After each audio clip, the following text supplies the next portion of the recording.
And so today we are over on Guild Quest. It has actually been quite a while since we've done a Guild Quest video, but I want to showcase this team that I have been using, and for the most part, this is the best team to use in the Captain Killer Guild Quest. But I should probably specify it's the best team if you have the characters max transcended for the purpose of getting a super fast clear time. If you're just trying to clear the quest, 6th Anniversary AIZEN makes for a great leads, while characters like Fierce Battle Gin and also the Resurrections Gunda Atapa Okura make for great damage supports since they do a lot of damage on their normal attack string. Now, most of the hard work is being done by 6th Anniversary AIZEN, but of course we're here to demonstrate the power of a 1000-year Blood War YAMAMOTO when at max transcendence, which I believe is the only way you can possibly do this. Not having it in 5-5 is definitely going to require a lot more significant resets, and maybe not even possible whatsoever, because remember, YAMAMOTO doesn't have killer here. Technically, he's not supposed to be used. But because of how much damage his soul bomb does in combination with 6th Anniversary AIZEN, we are able to pull off a pretty fast clear time. So the quick rundown of the team for those interested in why this team does work. Of course, we have 1000-year Blood War YAMAMOTO as our main character.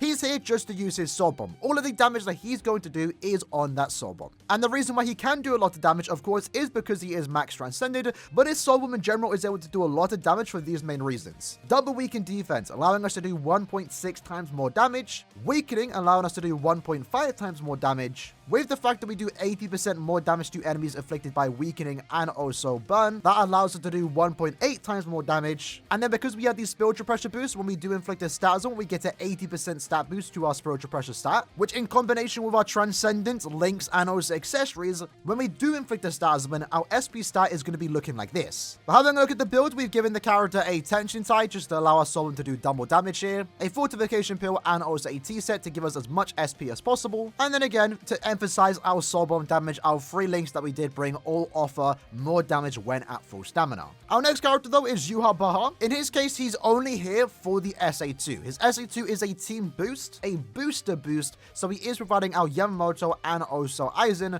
with 43% extra attack, focus, and also defense. But the main focus here is on the attack and focus increase. This character is replaceable with any character in the game that does have the booster skill, but the most optimal character here would be the 1000-year Blood War Chad. Unfortunately though, I don't own him. But in Yuha's case, his accessories and also links don't really matter. We gave him a full NAD builds and increased his attack as much as possible, but truth be told, it really doesn't matter. He could have no accessories, no links, and he'd be performing the exact same here. But last up, we have 6th Anniversary AIZEN. In AIZEN's case, the most important part here is his strong attack damage. So to make sure he can do as much damage as possible, 1, we have him at max transcendence. 2, we've given him the best possible accessories here. A Soul Reaper sticker because he does have Soul Reaper and Captain Killer here. This accessory does work on him. With the T-set and fortification pill, we are giving him a lot of SP here. And then for the links, we're giving him 2 full stamina links and also a 25% strong attack damage link. In AIZEN's case, because he does have Frenzy +2 and no built-in Berserker, a sad link as our 3rd link here is going to be a lot more optimal compared to a full stam link.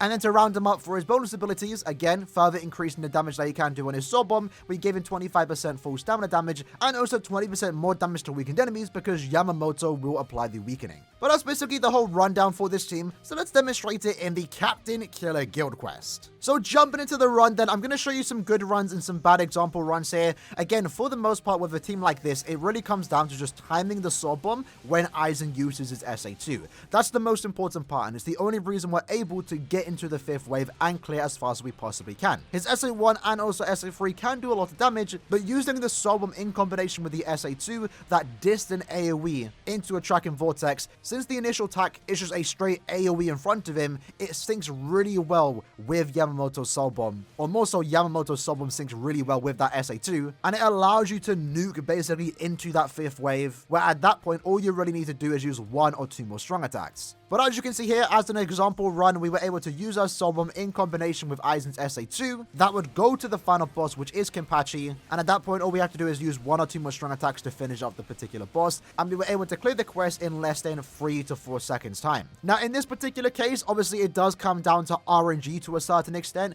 You do need to time it correctly, of course, but you also want AIZEN to use the correct attack. There are many times where AIZEN decides to not use a strong attack.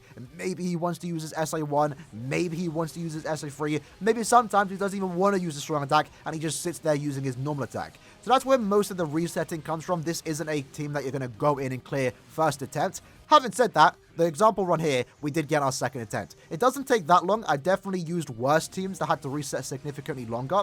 This team is actually quite consistent in terms of getting a good score here. But the hope here is just that AIZEN has to use his SA2. And if you time the sub one correctly, the team's going to work. But even then, when he does use his SA2, you also want him to preferably use his SA3 and also 1 straight away. And that's where the difference in time is going to be. In my case, I was able to get a 3-second run, which is great. Especially considering the fact that, again, our main nuker doesn't even have Captain Killer. But if you're trying to be really competitive and get like as high as a score possible, you're going to want to get the correct spawn where AIZEN essentially uses his SA2 straight away. And by doing that, if you do the correct spawn, you're able to get around a 2-second run, maybe even sub 1. I'm not too sure about that one, but definitely sub 2 is possible. In my case, I wasn't able to do it with today's tickets, but a sub 3 is definitely good enough, and that's what I'm taking for this particular week.